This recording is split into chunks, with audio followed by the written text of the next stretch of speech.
ओम शांति। 9 मई 2025 के ईश्वरीय महावाक्य। पहले एक नज़र मुरली के मुख्य पॉइंट पर।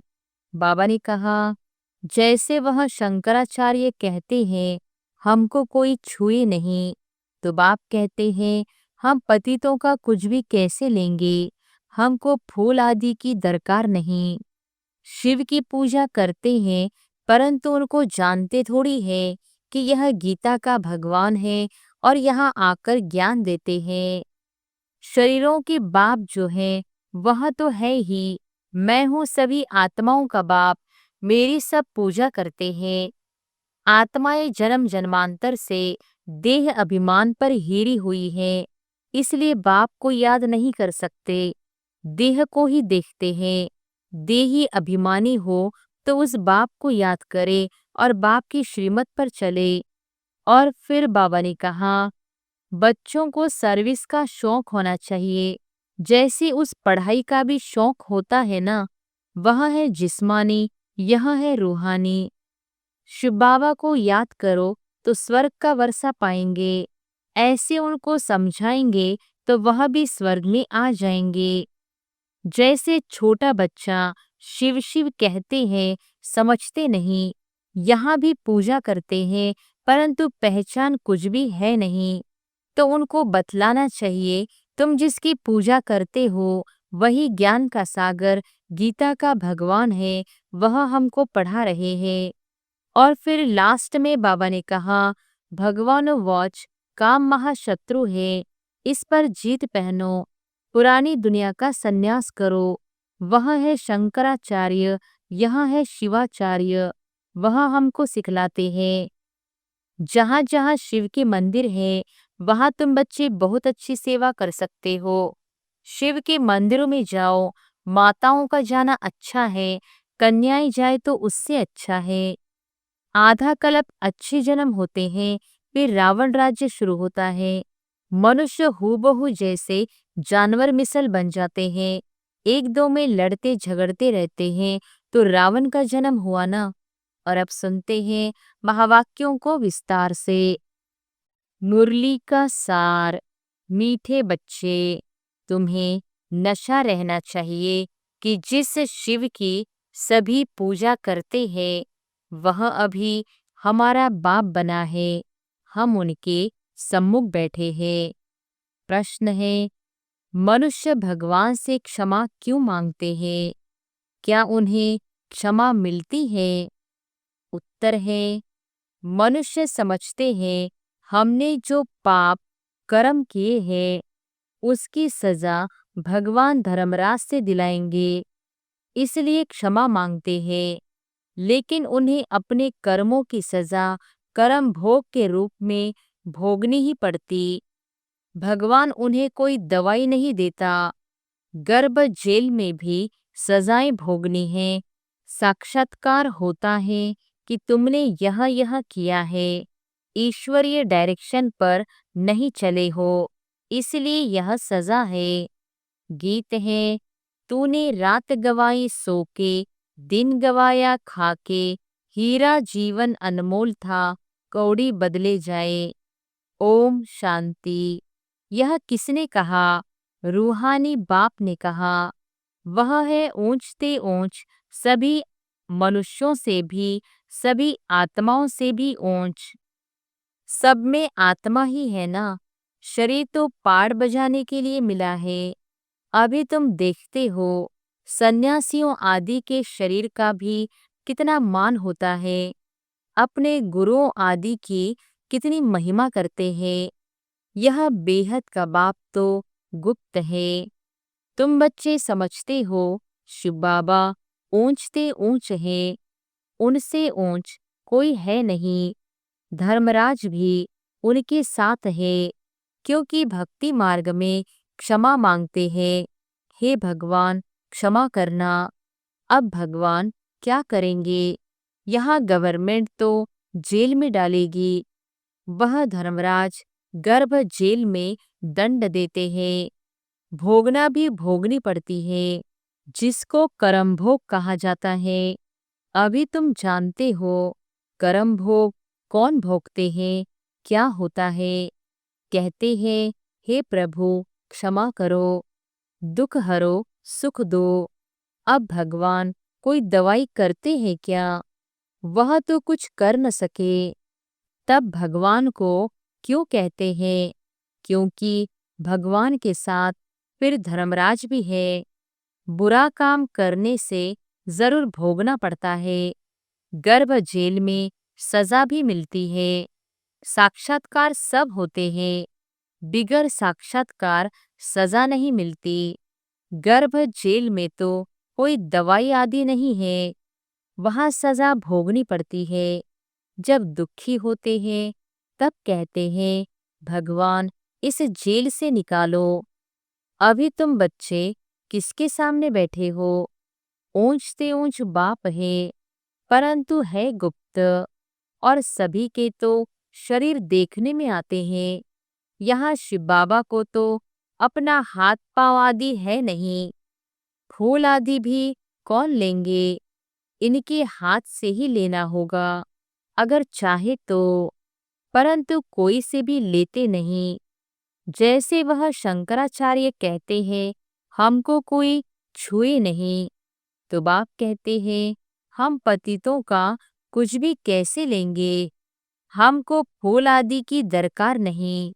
भक्ति मार्ग में सोमनाथ आदि के मंदिर बनते हैं, फूल चढ़ाते हैं, परंतु मुझे तो शरीर है नहीं, आत्मा को कोई छुएगा कैसे? कहते हैं, हम पतितों से फूल कैसे लेवे? कोई हाथ भी नहीं लगा सकते, पतितों को छूने भी न दे। आज बाबा कहते, कल फिर जाकर नरकवासी बनते हैं। ऐसे को तो देखे भी नहीं। बाप कहते हैं, मैं तो ऊंच से ऊंच हूँ। इन सब सन्यासियों आदि का भी ड्रामा अनुसार उद्धार करना है। मुझे कोई जानता ही नहीं। शिव की पूजा करते हैं, परंतु उनको जानते थोड़ी है कि यह गीता का भगवान है और यहाँ आकर ज्ञान देते हैं। गीता में श्री कृष्ण का नाम डाल दिया है। श्री कृष्ण ने ज्ञान दिया, बाकी शिव क्या करते होंगे? तो मनुष्य समझते हैं वह आते ही नहीं। अरे, पतित पावन श्री कृष्ण को थोड़ी ही कहेंगे। पतित पावन तो मुझे कहते हैं ना। तुम्हारे में भी कोई थोड़े हैं जो इतना रिगार्ड रख सकते हैं। रहते कितना साधारण है, समझाते भी है। मैं इन साधुओं आदि सबका बाप हूँ। जो भी शंकराचार्य आदि है, इन सबकी आत्माओं का मैं बाप हूँ। शरीरों के बाप जो है वह तो है ही, मैं हूँ सभी आत्माओं का बाप। मेरी सब पूजा करते हैं। अभी वह यहाँ सम्मुख बैठे हैं, परंतु सभी समझते थोड़ी हैं कि हम किसके सामने बैठे हैं। आत्माएं जन्म जन्मांतर से देह अभिमान पर हिरी हुई है, इसलिए बाप को याद नहीं कर सकते। देह को ही देखते हैं। देही अभिमानी हो तो उस बाप को याद करे और बाप की श्रीमत पर चले। बाप कहते हैं, मुझे जानने के लिए सब पुरुषार्थी हैं। अंत में पूरे देही अभिमानी बनने वाले ही पास होंगे। बाकी सब में जरा जरा देह अभिमान रहेगा। बाप तो है गुप्त, उनको कुछ भी दे नहीं सकते। बच्चियां शिव के मंदिर में भी जाकर समझा सकती हैं। कुमारियों ने ही शिव बाबा का परिचय दिया है तो कुमार कुमारियां दोनों जरूर। कुमारों ने भी परिचय दिया होगा। माताओं को खास उठाते हैं क्योंकि उन्होंने पुरुषों से जास्ती सर्विस की है। तो बच्चों को सर्विस का शौक होना चाहिए, जैसे उस पढ़ाई का भी शौक होता है ना। वह है जिस्मानी, यह है रूहानी। जिस्मानी पढ़ाई पढ़ेंगे यह ड्रिल आदि सीखेंगे, मिलेगा कुछ भी नहीं। समझो, अभी किसको बच्चा जन्मता है तो धूमधाम से उनकी छठी आदि मनाते हैं, परंतु वह पाएंगे क्या? इतना समय ही नहीं जो कुछ पा सके। यहाँ से भी जाकर जन्म लेते हैं, परंतु वह भी समझेंगे तो कुछ नहीं। यहाँ का बिछड़ा हुआ होगा तो जो सीख कर गया होगा उसी अनुसार छोटेपन में ही शिव बाबा को याद करता होगा। यह तो मंत्र है ना, छोटे बच्चों को सिखलाएंगे, वह बिंदु आदि तो कुछ समझेगा नहीं, सिर्फ शिव बाबा कहते रहेंगे।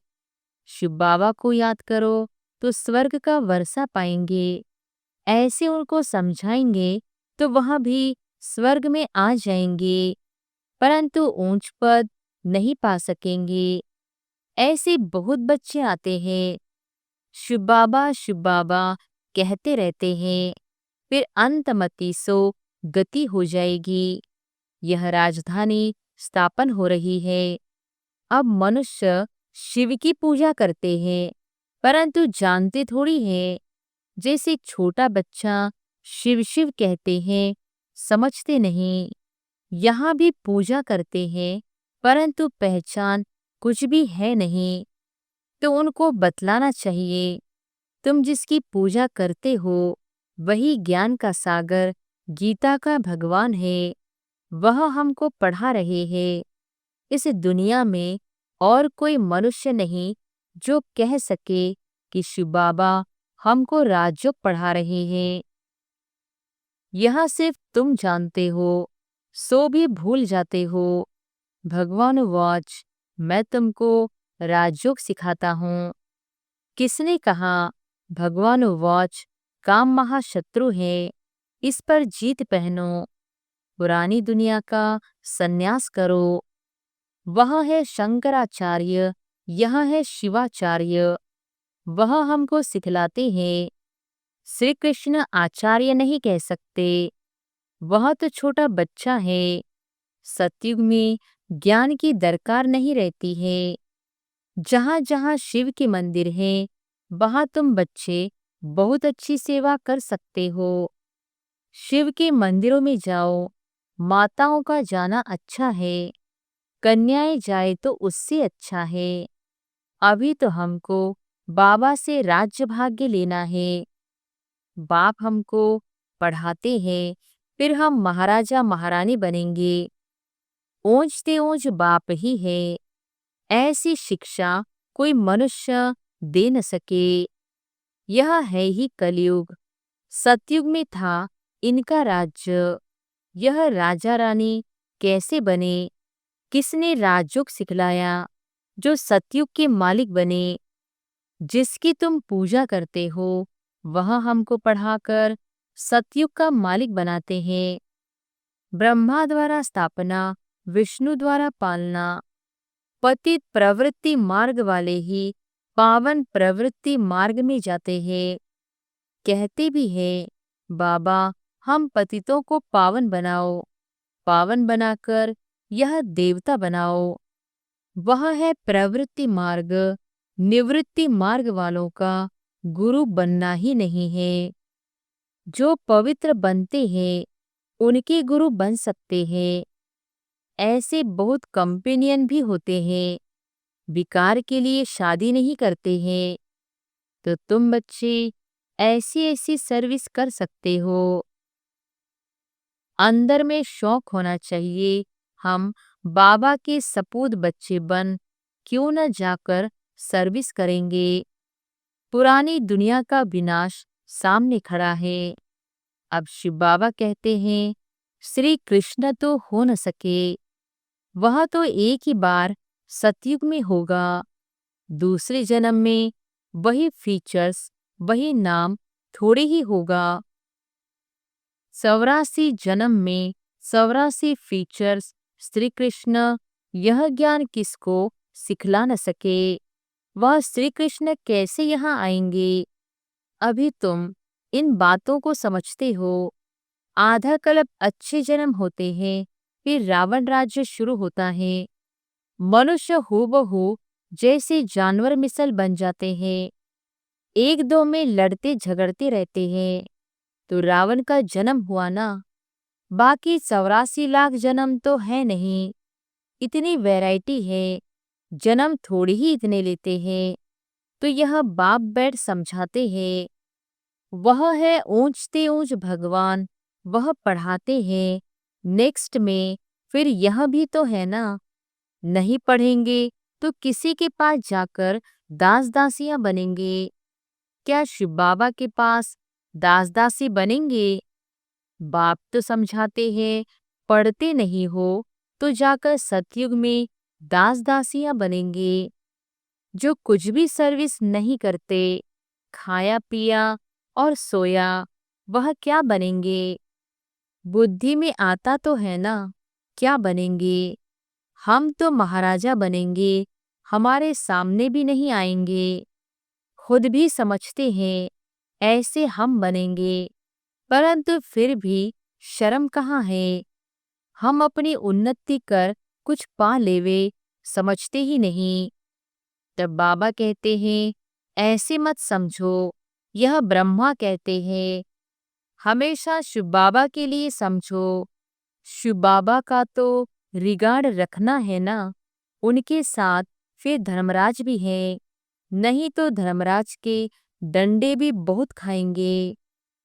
कुमारियों को तो बहुत होशियार होना चाहिए, ऐसे थोड़े ही यहाँ सुना, बाहर गए तो खलास।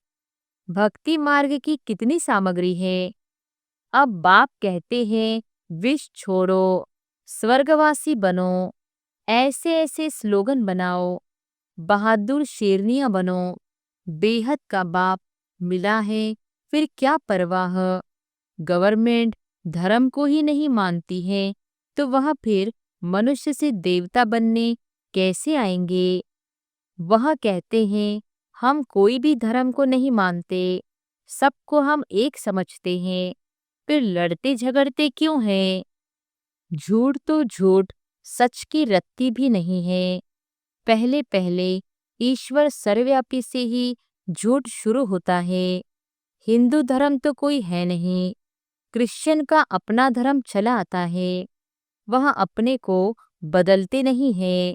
यह एक ही धर्म है जो अपने धर्म को बदल हिंदू कह देते हैं, और फिर नाम कैसे कैसे रखते, श्री श्री फलाने। अभी श्री अर्था श्रेष्ठ है कहाँ, श्रीमत भी किसी की नहीं। यह तो उन्हों की आयरन एजड मत है, उनको श्रीमत कैसे कह सकते हैं। अभी तुम कुमारियां खड़ी हो जाओ तो कोई को भी समझा सकती हो, परंतु योग युक्त अच्छी होशियार बच्चियां चाहिए। अच्छा, मीठे मीठे सिकिलधे बच्चों प्रति माता पिता बाप दादा का याद प्यार और गुड मॉर्निंग। रूहानी बाप की रूहानी बच्चों को नमस्ते। धारणा के लिए मुख्य सार, पहली पॉइंट, अपनी उन्नति करने के लिए बाप की सर्विस में तत्पर रहना है। सिर्फ खाना पीना सोना यह पद गंवाना है। दूसरी पॉइंट, बाप का और पढ़ाई का रिगार्ड रखना है। देही अभिमानी बनने का पूरा पूरा पुरुषार्थ करना है। बाप की शिक्षाओं को धारण कर सपूत बच्चा बनना है। वरदान है, सेवा करते उपराम स्थिति में रहने वाले योग युक्त युक्ति युक्त सेवाधारी भव। सेवा करते उपराम स्थिति में रहने वाले योग युक्त युक्ति युक्त सेवाधारी भव।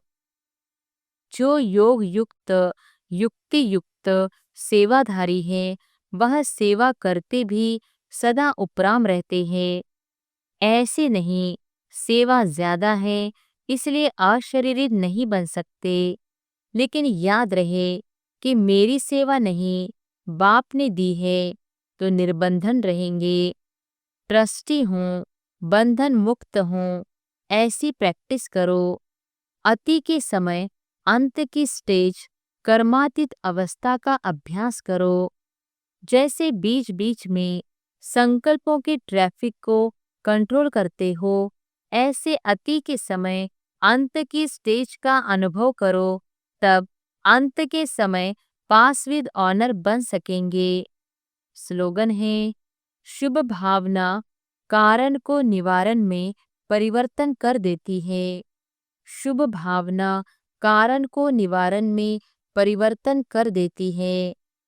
अव्यक्त इशारे, रूहानी रॉयल्टी और प्यूरिटी की पर्सनालिटी धारण करो। पवित्रता ब्राह्मण जीवन के विशेष जन्म की विशेषता है। पवित्र संकल्प ब्राह्मणों की बुद्धि का भोजन है। पवित्र दृष्टि ब्राह्मणों की आंखों की रोशनी है। पवित्र कर्म ब्राह्मण जीवन का विशेष धंधा है। पवित्र संबंध और संपर्क ब्राह्मण जीवन की मर्यादा है। ऐसी महान चीज को अपनाने में मेहनत नहीं करो, हठ से नहीं अपनाओ। यह पवित्रता तो आपके जीवन का वरदान है। अच्छा, ओम शांति।